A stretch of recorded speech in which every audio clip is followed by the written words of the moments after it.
ହେଇଲୋ ଆଜ୍ଞା ନମସ୍କାର। ଆସ ସ୍ପେଶାଲ ମସଲା ଦହିବରା ଚାଟ୍ ଦେଖିବା ଆଉ କେମିତି ବରା ହେଇଛି ଟିକେ ଖାଇବା ଟେଷ୍ଟ କରିବା ଚାଖିବା ଆଉ କ'ଣ ଟିକେ ହେବ ଟିକେ ଟେଷ୍ଟ କରିବା ଆଉ ଚାଲ ଭିତରକୁ ଯିବା।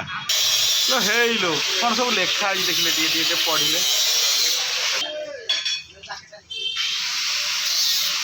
ବହୁତ ସୁନ୍ଦର ସୁନ୍ଦର କଥା ଲେଖା ହେଇଛି ଟିକେ ଟିକେ ପଢ଼ନ୍ତୁ ତାପରେ ବରା ଖାଇବା ଆଉ ବରାର ସ୍ୱାଦ ମଧ୍ୟ ଜାଣିବା। କେତେ ସୁନ୍ଦର କଥା ତା ବାଇଶ ଦେଖନ୍ତୁ ଦେଖନ୍ତୁ ଦେଖନ୍ତୁ ଖାଇଛି ଆପଣ ଟିକେ ଦର୍ଶକ ଦେଖିଲେ ଛୋଟ ହେଉ ପଛେ ବରା ସାଇଜି କ୍ୱାଲିଟିରେ ନାହିଁ କମ୍ପ୍ରମାଇଜ୍। ଭାଇ ଆଉ ଗୋଟେ କଥା ଯିଏ ନାରୀକୁ ଦିଏ ନାରୀକୁ ସମ୍ମାନ ଦିଏ ସମାଜରେ ତାର ପୁରୁଷ ପ୍ରଧାନ ରୁହେ। କିଏ ଲେଖିଛନ୍ତି? ବିପିନ ବାବୁ।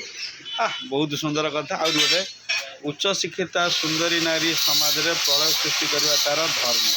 ବା ଆଉ ଟିକେ ଏପଟେ ପଡ଼ିବା ତିନୋଟି କଥା ନଦେଲେ ଧ୍ୟାନ ମାନିବ ନାହିଁ ସେ ବାଧା ବିଘ୍ନ। ଆଉ ଗୋଟେ ପାଣି ପବନ ପ୍ରେମ କେତେ ସୁନ୍ଦର କଥା। ଆଗେ ବରା ଖାଇବା କ'ଣ ଆଗେ ଟିକେ ଏଗୁଡ଼ିକ ପଢ଼ିଦେଲେ ଗୋଟେ ପେଟ ଭରିଯିବ।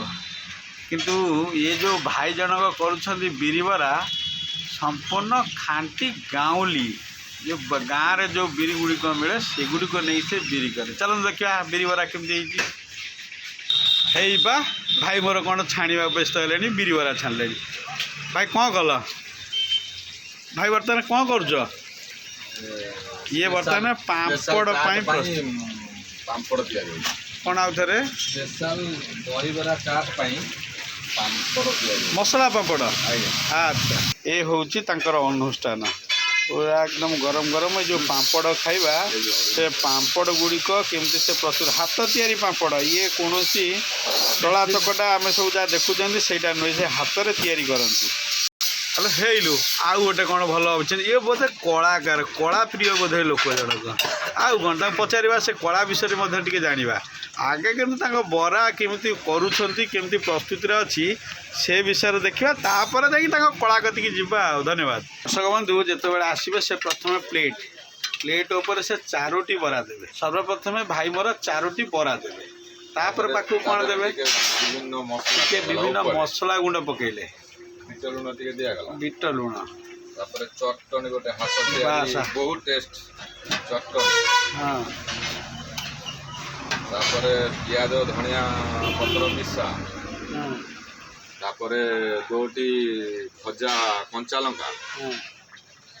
ତାପରେ ତା ସହିତ ଆଉ କ'ଣ ଦେବେ ଟିକେ ତାପରେ ଯିଏ ଯଦି ଘୁଗୁନି ଖାଇବେ ଖାଇବେ। ଏଠି ବେଶୀ ଚଟଣି ସହିତ ଚଟଣି ସହିତ ବରା ସବୁଠୁ ଦେଖନ୍ତୁ ଦର୍ଶକ ବନ୍ଧୁ ଚଟଣି ସହିତ ସେ ବରା କେତେ ବିନା ଘୁଗୁନିରେ ସେମାନେ ଚଟଣି ସହିତ ବରା ଖାଇବା ପାଇଁ ଭଲ ପାଆନ୍ତି। ବା ସେ ଚଟଣିଟା ବି ଟିକେ ଦେଖନ୍ତୁ ସେ କେତେ ପ୍ରସ୍ତୁତ କରୁଛନ୍ତି ପିଆଜ ବି ବା ଆଉ ଦୁନିଆରେ କେହି କହିପାରିବେନି ଏଇଟା ନିଶ୍ଚିନ୍ତ ଭାବେ ସିଏ ଯାହା କରନ୍ତି ଯାହା କୁହନ୍ତି କାହାରିକି କହିନି ଯେ ଚଟଣିଟା କେମିତି ପ୍ରସ୍ତୁତ କରନ୍ତି ଆପଣ ଏଠି ଥରେ ଆସିଲେ 25 ବର୍ଷ ହେଲା ଇଏ କଲେଣି ମୁଁ କାହାରିକି କହିନି ଏବେ ବି କହିବିନି।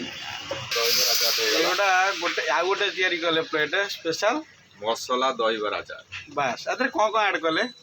ଗୋଟେ ସ୍ପେଶାଲ ମସଲା ଦହିବରା ଆଳୁଦମ ଘୁଗୁନି ସେଉ ପାମ୍ପଡ଼ କିଛି ମସଲା ହାତ ତିଆରି ପାମ୍ପଡ଼ ହାତ ତିଆରି ସେଉ କିଣା ସେଉ ମୁଁ ବ୍ୟବହାର କରେନି ଆଦୌ 25 ବର୍ଷ ଭିତରେ। ତେଣୁକରି ଏଠି କେବଳ ବହୁତ ଦୂରରୁ କଷ୍ଟମର ଆସନ୍ତି କେବଳ ସାଟିସ୍ଫ୍ୟାକ୍ସନ୍ ପାଇବା ପାଇଁ ଟେଷ୍ଟ ପାଇଁ ଏଠି ପଇସା ନହେଲେ କ୍ୱାଣ୍ଟିଟି ପାଇଁ ପଇସା ନିଏ। ଆଚ୍ଛା ଏଇ ଯେଉଁ ନୀତିବାଣୀ ଗୁଡ଼ିକ ଆପଣ ଲେଖିଛନ୍ତି ତାପରେ କ'ଣ କହିବେ? ଦେଖନ୍ତୁ ଏଠି ବରା ଖାଇବା ପାଇଁ 15 ମିନିଟ୍ରୁ 45 ମିନିଟ୍ ଅପେକ୍ଷା କରିବାକୁ ପଡ଼େ ଜଣକୁ। ତେଣୁ ସେମାନେ ମୋ ଉପରେ ବିରକ୍ତି ନ ହେବା ପାଇଁ ମୁଁ ଏଠି ସବୁଆଡ଼େ ନୀତିବାଣୀ ଲେଖିଛି।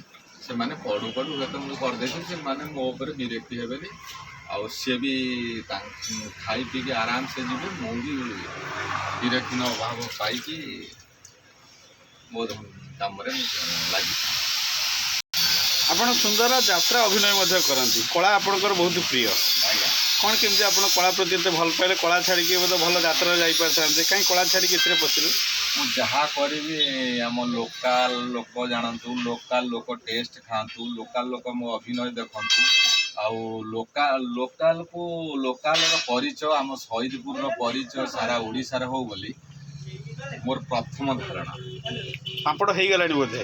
ଆଜ୍ଞା ଓଲଟେଇଲେ ପାମ୍ପଡ଼ ଆପଣଙ୍କର କେତେ ସୁନ୍ଦର ପାମ୍ପଡ଼ ଏଇଟା ତ ମସଲା ପାମ୍ପଡ଼ ପାମ୍ପଡ଼ ଗୋଟି କେତେ ଲେଖା ବିକ୍ରି କରନ୍ତି ଆଜ୍ଞା ପିସ୍ 20 ଟଙ୍କା ତା ଦେହରେ ନିଲନ୍ସ ଲାଲ୍ସ କିଷାନ ଏଇ ତିନୋଟିରୁ ଯେଉଁ ବ୍ରାଣ୍ଡର ହଉ ମୁଁ ଟମାଟୋ ସସ୍ ଦିଏ ପିଆଜ ଧନିଆ ପତ୍ର କିଛି ମସଲା ହଳଦୀ ଗୁଣ୍ଡ ଜିରା ଗୁଣ୍ଡ ବିଟ ଲୁଣ ଏମିତି ଦେଇକି ଦିଏ ତେଣୁ ଜଣେ କଷ୍ଟମର ଆସିଲେ ନିଶ୍ଚିତ ଭାବେ ଖାଇଲେ ତା ସ୍ୱାଦ ଜାଣିବ ନିଶ୍ଚୟ ନହେଲେ ଆପଣ ଯଦି କହିବେ ମୁଁ ଯଦି ଆପଣଙ୍କୁ କହିବି କୋଣାର୍କ କେମିତିକା ବଢ଼ିଆ ସୁନ୍ଦର ଆପଣ କ'ଣ ଜାଣିବେ ତେଣୁ ନିଶ୍ଚିତ ଭାବେ ଆସି ଥରେ ଚାଖିଲେ ତା ସ୍ୱାଦଟା ସେ ଅନୁଭବ କରିବେ ତାପରେ ଅନ୍ୟମାନଙ୍କୁ ସେ କହିବେ ନିଶ୍ଚିତ ପ୍ରିୟ ଦର୍ଶକ ବନ୍ଧୁ ଆପଣ ଯଦି ଏ ବରାର ସ୍ୱାଦ ନେବା ପାଇଁ ଚାହାନ୍ତି ତାହେଲେ ଆପଣ ସହିଦପୁର ଛକ ଉପରେ ଆସିବେ ନିଶ୍ଚିତ ଭାବେ ଏଇଠି ଗୋଟେ ଲେଖା ହେଇଛି ବିପିନ ଭାଇ ଦହିବରା ଆପଣ ନିଶ୍ଚିତ ଭାବେ ଯେତେବେଳେ କହିବେ ବିପିନ ଭାଇ ଦହିବରା ବା ବରା କହିଲେ ସହିଦପୁର ନିଶ୍ଚିତ ଭାବେ ଏଇ ଦୋକାନଟିକି ବୁଝେଇବ ଆପଣ ଏଇ ଦୋକାନ